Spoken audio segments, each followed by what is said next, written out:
My name is Mark. I am a restorer of old paintings, a man who lives in the skin of the past. My world is one of turpentine, scalpel blades, and the suffocating silence of my workshop. People think my job is about beauty, but it isn't. It's about decay. It's about peeling back the lies of time to see what's rotting underneath. I found the portrait on a Tuesday, during one of those gray, drizzling mornings in a nameless flea market on the outskirts of the city. The market was a graveyard of things no one wanted. Rusted bird cages, dolls with missing eyes, and furniture that smelled of damp basements. The stall was tucked away in a corner where the light seemed to die before hitting the ground. The seller was a man who looked like he was made of the same dust as his wares. He didn't look at me. He just pointed a gnarled finger at a massive, heavy frame leaning against a stack of moth-eaten rugs. "It's an aristocrat," he rasped. At least, that's what the man who died owning it called it. The painting was nearly black. Layers of soot, cheap varnish, and nicotine had turned the scene into a muddy void. But through the grime, I saw them. The eyes. They weren't painted with the flat, lifeless stroke of a hobbyist. They were sharp, piercing. They held a look of profound, agonizing alertness, as if the subject was straining to hear something just out of range. "How much?" I asked. "Just take it," the old man whispered. "It's heavy. Too heavy for a man of my years." I should have walked away. When someone gives you a century-old oil painting for free, you aren't getting a bargain. You're taking a burden. But the professional in me, the hunter of hidden things, was already hooked. I hauled it to my car, feeling its weight settle into the trunk like a lead coffin. As I drove away, I looked in the rearview mirror. For a second, I thought I saw the old man crossing himself. My workshop is an old Victorian-era house. The walls are thick, the windows are narrow, and the floorboards groan like a living thing whenever the wind picks up. I placed the portrait on my heaviest oak easel and turned on the industrial lamps. Under the harsh, white light, the painting looked even more desolate. The figure was a man in his 50s, dressed in a high-collared black doublet. His skin was the color of old parchment. I began the standard procedure, mixing a solution of distilled water and a mild solvent to test the surface. As the first swab touched the canvas, the smell hit me. It wasn't just the sharp tang of chemicals. There was a faint underlying scent of something organic, something metallic, like old blood hidden behind a radiator. I started at the bottom left corner. My scalpel moved with surgical precision. As the black crust of soot dissolved, I expected to see the dark background of a 19th century study. Instead, I found a color that shouldn't have been there. A warm oak brown. I frowned, leaning in closer. I used a stronger solvent, working slowly. Underneath the aristocrat, there was another painting. A pentimento, we call it, where an artist paints over an earlier work. But usually it's a sketch or a minor correction. This was an entirely different scene. The grain of the wood I was uncovering looked familiar. Too familiar. I stopped and looked down at my own feet. The floorboards in the painting had the same distinctive knots, the same worn-down polish as the floor I was standing on. A coincidence, I told myself. All old houses have similar floors. But my hands began to shake as I moved the swab higher. The obsession took hold of me like a fever. I stopped taking commissions. I stopped answering the phone. The aristocrat was being systematically erased. With every layer of his black doublet I stripped away, my own reality stared back at me from the canvas. By the third day, I had uncovered a wall. It was a pale, sickly gray.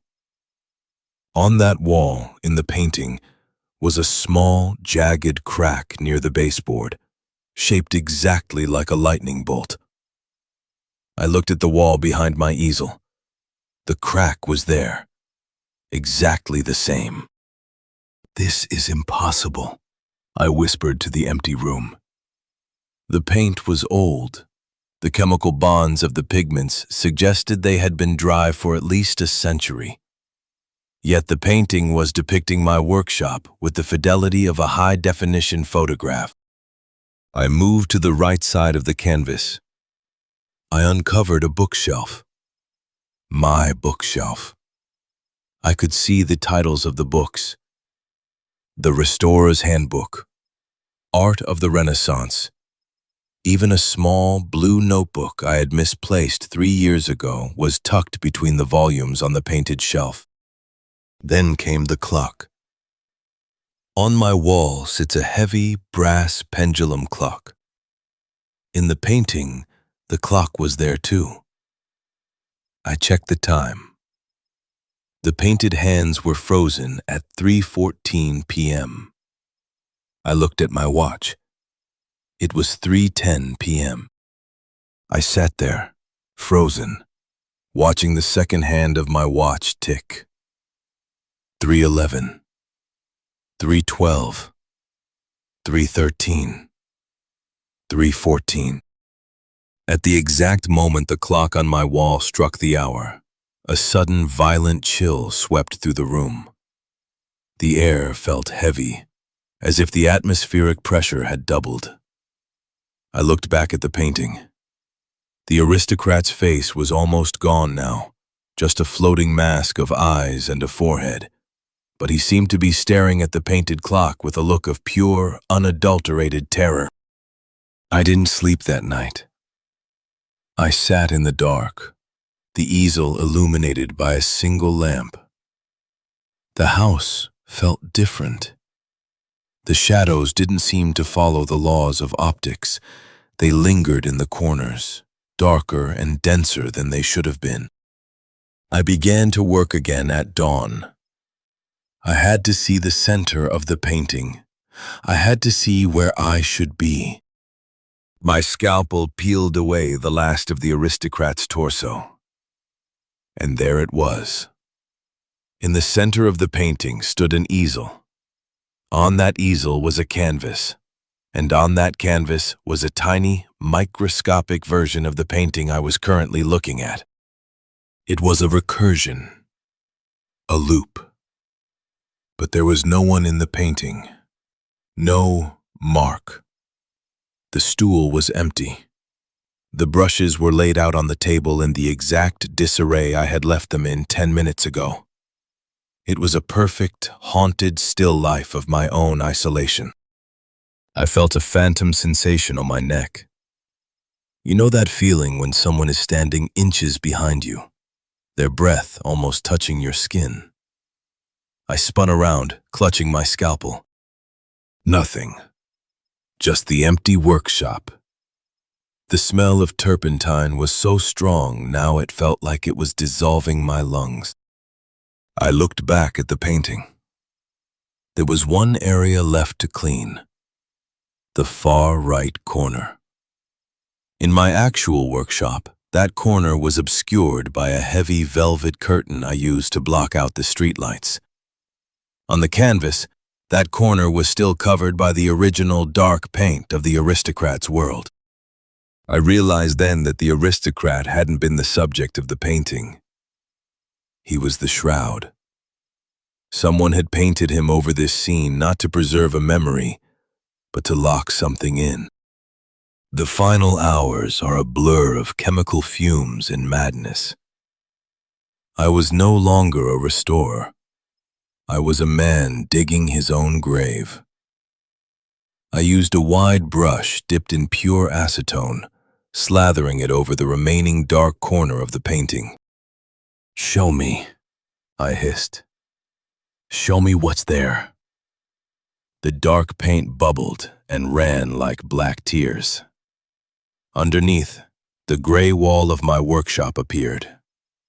But as the last of the aristocrat dissolved, a shape began to emerge from the painted shadows. It was tall.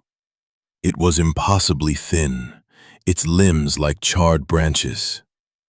It didn't have a face, just a smooth, pale expanse of skin stretched over a skull that was too long, too narrow. It wore a tattered black shroud that seemed to absorb the very light of the painting. It wasn't standing in the room. It was standing in the corner. Half merged with the shadows, its long, spindly fingers were curled around the edge of my painted bookshelf. It was a predator. And in the painting, it was looking directly at the empty space where the artist, where I should have been sitting. I dropped my brush. My heart was thumping against my ribs like a trapped bird. I looked at the painting, then at the real corner of my room. The real corner was empty. The velvet curtain hung still. But then I noticed a detail I had missed. On the painting, the creature's hand was resting on the third shelf of the bookcase. I looked at my real bookcase. The books on the third shelf were tilted. One of them, a heavy leather-bound volume, was slowly, agonizingly being pushed outward by a force I couldn't see. I couldn't move. My muscles were locked in a state of primal shock. I was caught in a bridge between two worlds, the one I lived in and the one that had been painted 200 years ago. The creature in the painting began to change. It wasn't a static image anymore. As I watched, the painted figure leaned forward, its faceless head tilted to the side as if it was sniffing the air. Then, on the canvas, it took a step. It moved out of the corner. Its hand left the shelf. On my real shelf, the heavy book fell to the floor with a deafening thud. I screamed, but no sound came out. My throat was dry, clogged with the dust of centuries. I scrambled backward, falling off my stool, my eyes never leaving the canvas. The figure in the painting was now standing right behind the painted easel. It was reaching out. Its long, ink-black fingers were stretching toward the front of the painting, toward the surface of the canvas, toward me. I saw the oil paint on the surface of the portrait begin to bulge.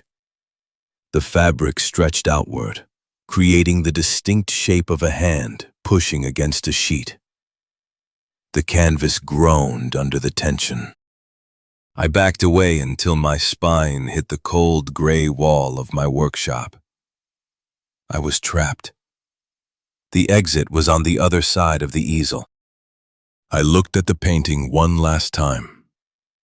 The creature was gone from the canvas. The painted workshop was now truly empty. The room went silent. The kind of silence that exists inside a vacuum. No wind, no clock ticking. Even my own heartbeat seemed to vanish.